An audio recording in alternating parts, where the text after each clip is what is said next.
Pada bab 3 kalian kita membahas tentang trigonometri. Pada trigonometri sendiri yang pertama, subbab pertama itu adalah ukuran sudut dan perbandingan trigonometri. Kita tulis dulu ya.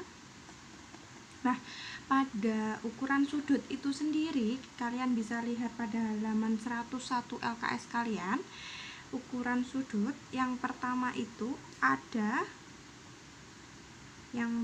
poin pertama ada satuan derajat. Nah, satuan derajat sendiri adalah, misalkan ada, kalian pasti mengenal 360 derajat. Nah, 360 derajat di sini adalah satu putaran.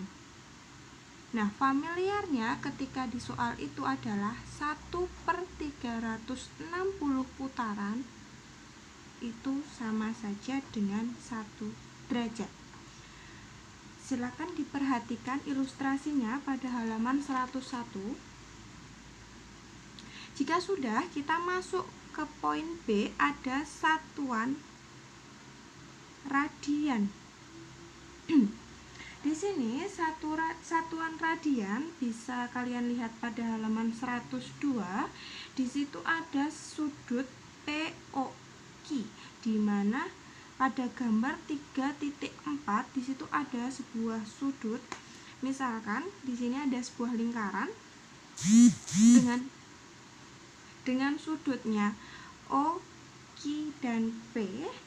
Nah, di situ disebutkan bahwa segi sudut P, O, Q itu sama saja dengan panjang PQ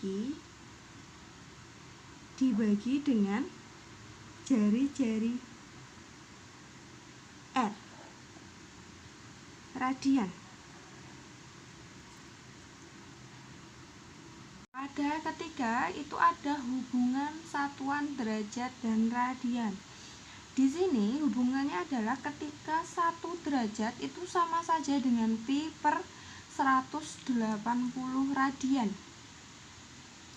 atau biasa disebut sebagai 1 per radian itu sama aja dengan 180 derajat dibagi dengan pi.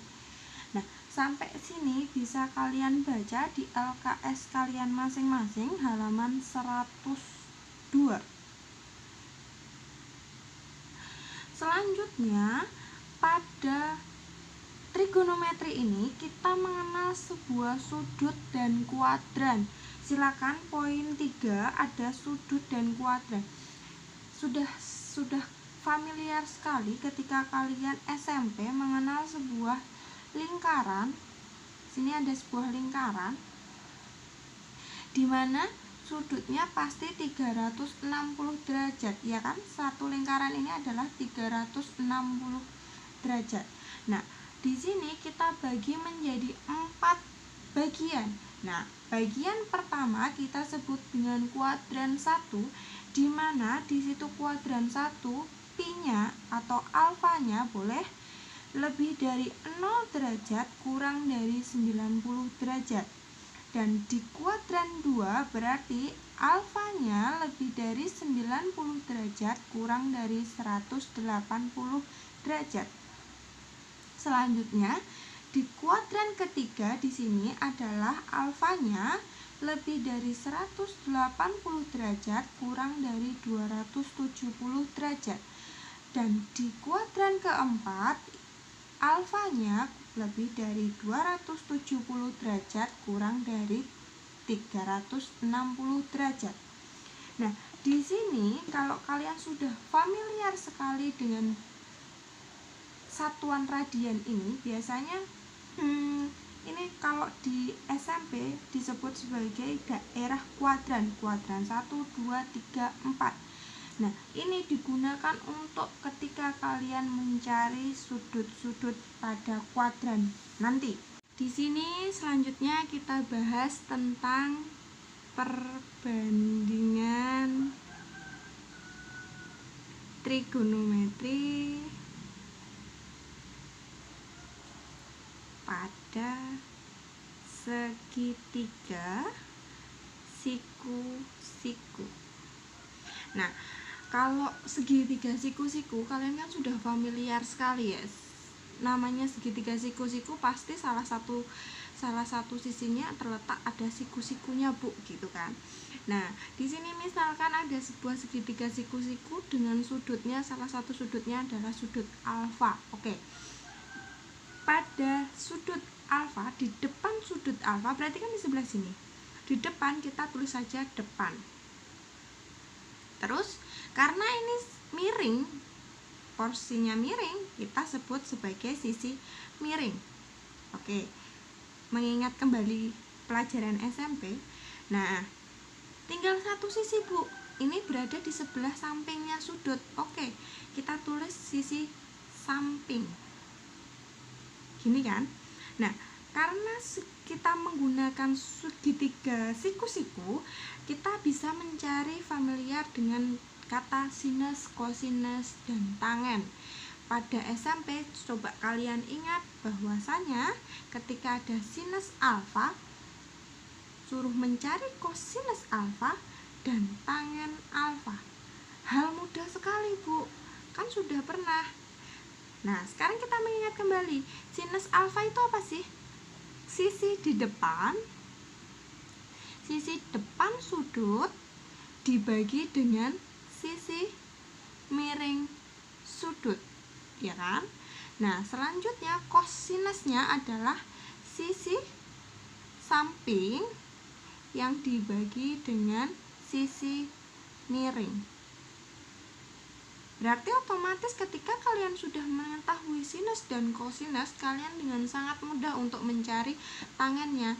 Tangennya adalah sisi depan dibagi dengan sisi samping. Sampai sini kalian paham?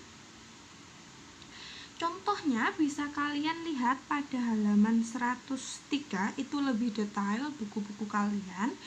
Nah, ini saya hanya sedikit menceritakan.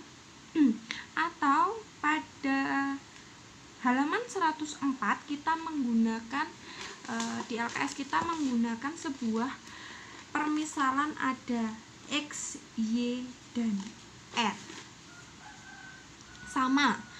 Di LKS halaman 104 sisi miringnya dia menyebutkan sebagai sisi R, dan sisi depan dari sudut segitiga siku-siku tadi disebut Y, dan sisi sampingnya disebut dengan X. Sama saja ketika ada segitiga siku-siku yang depannya jadi Y dan sisi miringnya jadi R dan X, maka sisi sinus alfanya, sisi depannya berarti Y per R, dan kosinus alfanya adalah apa? X dan per R. Selanjutnya untuk tangannya berarti otomatis Y per X. Gampang sekali ya di sini. Nah, selanjutnya yang agak lebih susah lagi, yang menjadi momok pada kakak-kakak tingkat kalian itu adalah menghafal bagaimana cara menghafal perbandingan trigonometri sudut-sudut istimewa. Sebenarnya tidak perlu dihafalkan. Kenapa nggak perlu dihafalkan? Karena ketika kalian mengetahui nilai sinusnya, otomatis kalian bisa mencari kosinus dan tangennya. Kita coba ya. Pada perbandingan trigonometri sudut istimewa. Sudut istimewa itu berapa sih?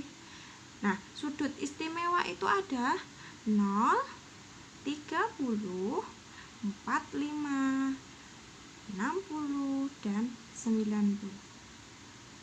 Nah, di sini ketika kalian mengetahui sinusnya, maka kalian bisa mencari kosinusnya, bisa mencari tangennya dengan mudah sekali. Kok bisa, Bu? Iya, kenapa? Istimewa di sini dari mencari sebuah sudut-sudut istimewa dari sebuah trigonometri itu adalah kalian hanya biasanya hanya perlu familiar yang depannya saja atau sinusnya saja. Ketika kalian sudah tahu sinusnya, kalian dengan mudah mencari kosinus dan tangen. Sudah saya ulang-ulang terus berulang kali bahwasanya ketika sinus 0 itu adalah 0 dan sinus 30 itu adalah setengah, sinus 1/4 adalah setengah akar 2, dan sinus 60 adalah setengah akar 3, dan sinus 90 adalah 1. Nah, untuk mencari kosinusnya adalah ketika kosinus 0 itu sama saja dengan sinus 90 1, dan kosinus 30 adalah setengah akar 3.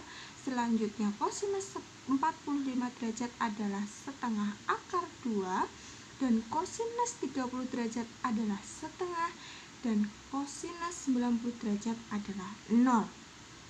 Nah, sudah menemukan sinus dan kosinus. Bu, ini yang paling susah adalah tangen. Gimana cara mencari ataupun menghafal dengan mudah tangen? Tangen itu adalah pembagian dari sinus dibagi kosinus. Ketika 0 dibagi 1 hasilnya berapa? 0. Ketika setengah dibagi setengah akar 3 hasilnya berapa? 1/3 akar 3. Ketika setengah akar 2 dibagi setengah akar 2 hasilnya berapa? 1. Ketika setengah akar 3 dibagi setengah berapa? Akar 3. Nah, yang terakhir ada ketika 1 dibagi 0, berapakah itu? Ya, tak terdefinisi toh. Ya kan? Itu udah sangat familiar sekali, yang menjadi momok besar bagi teman-teman kalian, kakak-kakak tingkat kalian.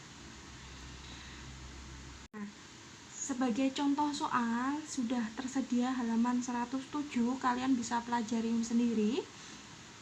Di situ ada beberapa soal cukup menarik dan saya rasa kalian bisa untuk belajar sendiri. Tapi di sini ada yang sedikit khas sekali pada uji kompetensi 1 halaman 109. Saya tidak bahas semuanya ya di sini. Saya hanya ambil beberapa bagian saja yang mungkin itu familiar keluar pada ujian sekolah atau ujian kenaikan kelas gitu. Nah, di situ nomor 1 ada besar sudut 3 pi radian sama dengan berapa derajat. Soalnya seperti itu kan. 3 pi radian sama dengan berapa derajat. Nah, sudah kita pelajari di depan bahwasanya tadi ada 3/4 pi radian itu sama saja dengan 3/4 yang dikalikan 180 derajat dibagi I, gitu kan. Nah, di sini selanjutnya kalau sudah tahu seperti itu, maka kita harus, ini ada pi-nya ya di sini ya. 3/4 pi dikalikan 180 derajat per pi. Berarti otomatis 3/4 yang dikalikan dengan 180 derajat dikalikan 1 radian, ya kan? Nah, selanjutnya kita hanya mengoperasikan 180 dibagi 4 dikalikan 3. Hasilnya adalah 135 derajat. Soal selanjutnya ada yang saya bahas sedikit, itu adalah nomor 6 halaman 110. LKS kalian masing-masing nomor 6. Di situ ada sebuah sudut A, yaitu sudut A di mana titik P-nya adalah 12,5. Berarti otomatis yang 12 itu yang atas atau yang bawah, Bu? Kalau kita familiar dengan sebuah horizontal dan vertikal pada sebuah bidang dimensi 2, maka 12 ini adalah untuk nilai X-nya. X-nya itu yang mana? Ya sini toh X-nya. X-nya yang ini adalah 12. Selanjutnya yang atas ini adalah 5. Nah, berarti di sini 5, yang sini 12. Nah, kita nyari Pitagorasnya antara 12 dan 5. Berarti gimana? Kalau misalkan di sini ada segitiga sudutnya O, maka ini pencerminannya boleh P aksen ataupun apapun ya. Berarti otomatis bisa dicari OP sama dengan akar dari OP aksen kuadrat ditambah PP aksen kuadrat sama dengan akar 12 kuadrat ditambah 5 kuadrat sama dengan akar 144 ditambah 25 sama dengan akar 169. 169 diakarkan hasilnya adalah 13. Berarti sisinya adalah 13. Ini kan yang kita cari tadi. Nah, di situ ditanyakan adalah sinus A. Sinus A tadi apa? Kita sudah belajar sinus A itu adalah sisi depan yang dibagi dengan sisi miring. Sisi depannya di sini adalah sisi depan sudut, berarti 5/13. Ini adalah sinus alfa. Ini yang selalu keluar berkali-kali di ujian kenaikan kelas ataupun ujian sekolah ya. Tolong diperhatikan baik-baik.